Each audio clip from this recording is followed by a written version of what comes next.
Você tinha citado antes o Paulo Romero. O Paulo Romero trabalhou com a gente, né, Elias? O livro dele, Decepcionados com a Graça. E Evangélicos em Crise? O Decepcionados com a Graça, por exemplo, as pessoas acham que é a pessoa que se decepcionou com Deus, tal, não é. É uma tese de doutorado dele, ou eu não lembro agora se é mestrado ou doutorado, que, na verdade, a graça ali é a Igreja da Graça. A igreja do R.R. Soares. E aí ele fez um trabalho falando sobre as pessoas que saíram dessa igreja, dessa denominação, por quê e tal, porque estão decepcionados. Agora veja, adultério tinha na igreja primitiva. Tinha mais até do que isso, porque o cara que saía com a mulher do pai tinha na igreja primitiva. Irmão que mentia tinha na igreja primitiva. Irmão que não se gostava um do outro, se odiava, tinha na igreja primitiva. Divórcio tinha na igreja primitiva. Falsos obreiros tinha na igreja primitiva. Divisão tinha na igreja primitiva. Obreiros fraudulentos tinha na igreja primitiva. Qual que é o problema? A gente convive com isso até agora. São 2000 anos de igreja e 2000 anos acontecendo a mesma coisa. Então, o problema que eu vejo é que muitos irmãos, talvez com a experiência do neopentecostalismo, eu concordo que a maioria, vindos dessa experiência, são crentes Nutella. Eles não leem a Bíblia. Eles não conhecem a Bíblia. Eles ficam ouvindo promessinhas de púlpito e que acham que resolve a vida colocando 100 conto no envelope e entregando pro pastor. Mas não lê a Bíblia, não caiu para dentro da igreja. Da Bíblia, da igreja bíblica. E muitos, pastor César, muitos estão nessa situação porque eles não são apresentados também à Escritura. Então, mas é que se tornaram, se tornaram obreiros. Porque existe uma cultura também. Eu só não interrompi, é que tempo para cada um, mas como vocês estão num diálogo. Okay. Não, tá tudo bem, mas eu posso, não tem problema. Mas é que quando eu tô falando crente Nutella, é que assim, eles se tornaram, eu era ministro de não sei o que, eu era líder de não sei o que lá, e o pastor não sei o que, tal. Tá, você leu a Bíblia? Não. Você conhece o que é a igreja? Não. Você sabe o que a Bíblia diz sobre isso? Não. Então, o ministério não é para moleque, o ministério não é para criança, o ministério não é para menino, o ministério é para adulto.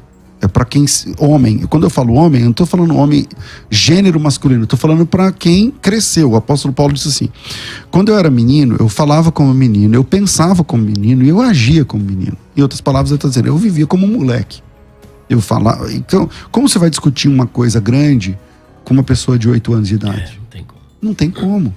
Entende? Então, infelizmente, muitos dos desigrejados são moleques, muitos são moleques, são Nutella, não leram nem a mesma Bíblia e vivem com 2 ou 3 versículos, dizendo, não, porque a igreja não devia ser assim. Tá, você caiu para dentro da igreja bíblica para ver tudo que tinha? E como os apóstolos resolviam? E o que ele falava? Cai para 1 de João, 2 de João, 3 de João, para Pedro. Você tá entendendo? E aí as pessoas não fazem e aí acham que tiveram uma grande experiência porque foram obreiro, dirigente ou líder de não sei o que lá na igreja e ficaram tristinhos porque o pastor não falou alguma coisa ou caiu em pecado ou fez alguma coisa. Então eles não resistem, infelizmente. Eu estou vendo aí que tá bem interessante. Agora, vocês acham, agora deixando aqui para os dois refletirem, né? Nós já estamos quase chegando no momento do intervalo. A liderança tem alguma culpa nisso? Por exemplo, a falta de um discipulado, a falta de dar crescimento para essas pessoas também não acaba gerando esses crentes Nutella? Por exemplo, tem igreja que não se preocupa com o discipulado, em doutrinar. Ela só vive nesse tipo do toma lá da cá, né? Naquela teologia retributiva, que se você tiver tudo bem com Deus, você vai ser abençoado.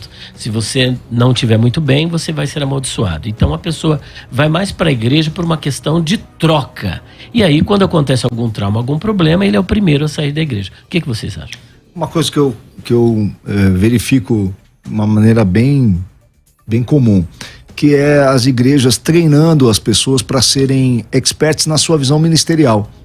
Então as pessoas não se tornam discípulos de Cristo, não se tornam pessoas conscientes do Novo Testamento, não entendem a doutrina apostólica, têm pouquíssima intimidade com o Evangelho.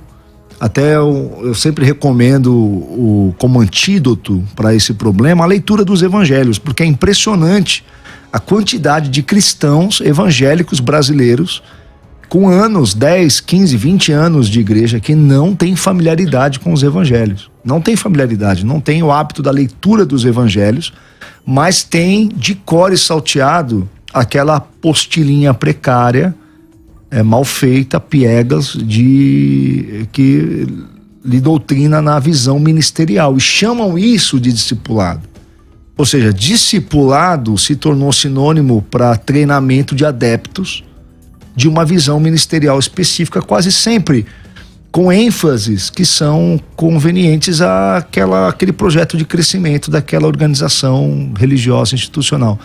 Eu não sou anti-instituição, né? Como muitos desigrejados são, como muitos, até alguns que a gente classificaria até como pós-cristãos ou pós-evangélicos, né? Que questionam a institucionalização da igreja desde o início.